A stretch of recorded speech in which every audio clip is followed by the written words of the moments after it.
All right, so what we'll start with is the first 10 basic consonants. And what I would do, I think is what's most helpful, is just take out an index card or a paper where you can write all these down. And as you walk around throughout the day, you can memorize these. And as you see signs as you drive through Korea, you can practice them. And you'll be surprised, you can probably pick them up within a day or two.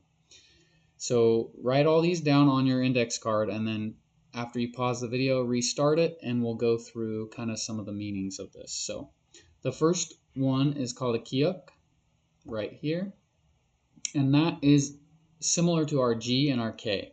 The reason I put a line in between them, usually if it's on the top of the syllable, it sounds a little more like G, and if it's on the bottom of the syllable, it has more of a K sound.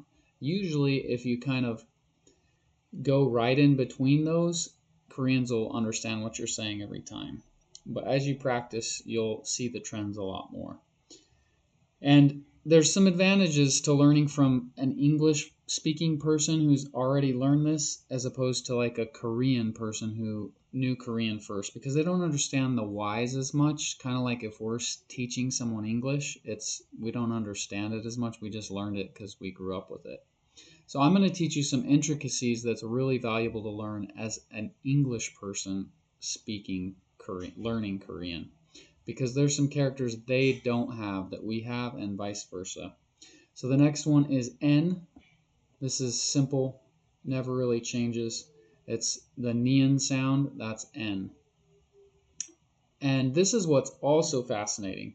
So remember our anatomy, the N came from the shape of the tongue when it hits the roof of the mouth.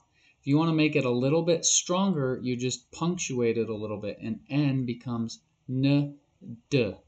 And so every time a character in Korean gets a little stronger, you add another stroke or another line. So if you want to take the N into the D, you add a little stroke and you just punctuate it. N turns to D. And so that's the D sound. So on top of a syllable, it's more like a D. Sometimes it's written on the bottom of a syllable, and this will make sense once I show you how to write a word. But on the bottom of the syllable, it's more like a T. This next one is the hardest one. That's why I've drawn out a picture for you. So Koreans will tell you, oh, this is R or L, but it's neither of those. They do not have this character in English, and they don't have R's and L's in Korean. That's why it's hard for adult Koreans to say R's and L's. So this is called rir, and your tongue does not touch the tongue, or the tongue does not touch the teeth like an L, and it doesn't just sit there in your mouth touching nothing like we say R. It actually touches the roof of your mouth, the roof of your hard mouth, and then you say So just like this picture, it doesn't touch your teeth, it touches the roof of your mouth right there, and say So practice that not L, not R, it's So as you practice that, it'll come, but if you visualize this picture, you'll get the pronunciation down really well. So that's the sound. And then the next one is the M. That's always M. It's a mium, whether it's on the top or the bottom. And then you have the biup. Again, it's adding more strokes because it's a little stronger than the M. So add a few more strokes and you get a stronger, more accented M, which turns into B, biup sound. And so if on the top, it's more like a B sound, and then on the bottom, it's more like a P sound. For example, like bop is rice. On the top, the first one is B, and then on the bottom, it's more like a P, so they say bop. And then the next one is an S, or shiot. Sometimes it's written like this. Remember, it's the embrasure space on the front of the teeth is where it was derived from. Or sometimes it's written like this. You'll see it both ways. On the top, it's usually written as it sounds like a S. On the bottom, sometimes it's a T.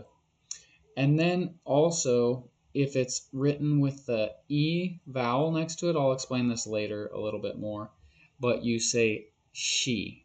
It turns into the SH sound. The next one is the ing, and that is usually just found on the bottom if it's not with a vowel, and that's the NG sound, ung. And then there's the G sound, or J I mean. It's written this way or this way. On the top of the consonant, it sounds more like a J, and sometimes it's written on the bottom and it turns to a T. And then the last one is H sound, which is the hiet. Sometimes it's written like this, sometimes it's written like this. I think of it like a hat. It kind of looks like a man's face with a hat on it.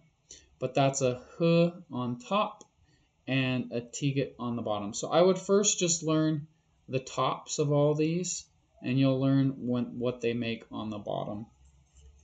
So those are the first 10 basic consonants. Just write those down and memorize them, and we'll move on to the next ones.